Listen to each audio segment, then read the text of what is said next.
Look, I know I went on a rant on my last couple of videos with the topic about the young lady who was brutally murdered on that Charlotte train. And we should all be pissed, for sure, rightfully so.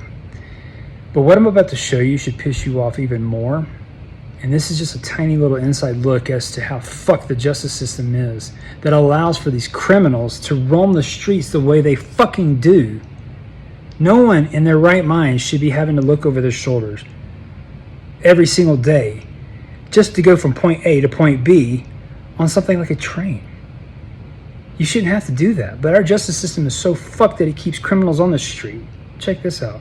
Did you know the judge that released this guy didn't even go to law school? Yeah, not even a lawyer. Yeah, these magistrate judges that are making a decision to release these people without bail, yeah, they're not even lawyers. They didn't go to law school.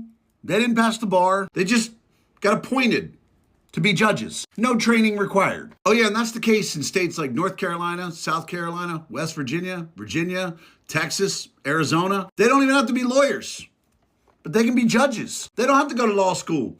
They don't have to pass the bar. However, they sit in judgment over people who did. How the fuck is this a thing? How the fuck do we have judges who didn't even study the law? How did this ever become a thing? Now, interesting enough, someone actually asked the AI that's part of X, which is called Grok, if this is actually real. And this is the AI's response, being able to gather information all over the internet to source this answer.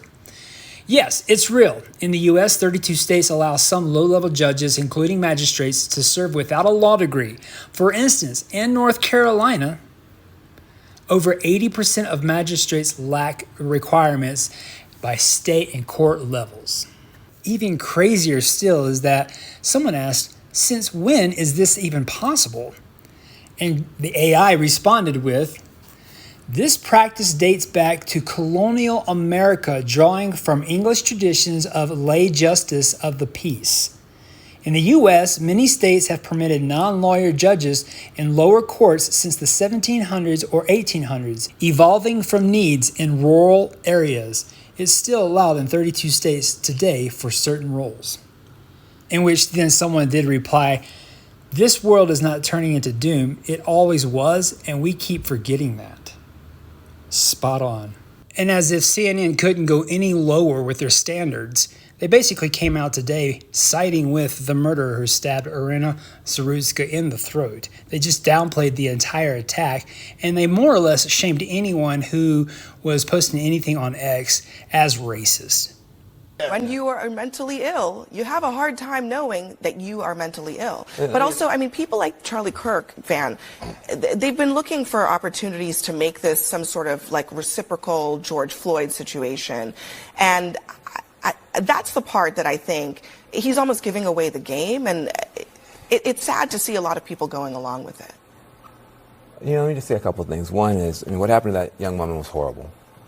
And it's everybody's nightmare. If you're in any public space, a subway, whatever, that something bad is going to happen to you or somebody you care about. So it does strike a chord. We don't know why that man did what he did. And for Charlie Kirk to say, we know he did it because she's white, when there's no evidence of that, it's just pure race mongering, hate mongering. It's wrong. Then he says that if something like that had happened the other way, there would be sweeping changes imposed on society. Where is the George Floyd Policing Act? It didn't pass. Even when you had a white police officer murder a black man on live television, the whole world saw, there were no sweeping changes. In fact, not one law was passed at the federal level. So I think that's an important thing to point out. The other thing is, you mentioned the thing about cashless bail. I think this is a big challenge that we have. Would you have felt better if there had been cash bail and the mom had come and put down $1,000 to let him out? It's not about cashless bail or no cashless bail. It's about the fact that we don't know how to deal with people who are hurting in the way this man was hurting. Hurt people hurt people. What happened was horrible, but it becomes an opportunity for people to jump on bandwagons. And then for someone like Charlie Kirk, he should be ashamed of himself. No one mentioned the word race, white, black, or anything except him. What people mention is the horror of what happened to this young woman. And it's easy to blame someone like Charlie Kirk for trying to make this a race thing when you didn't do any homework by going online and actually seeing that, yes, in fact, this guy stated, I got that white girl while he was on the train and after he had already stabbed her.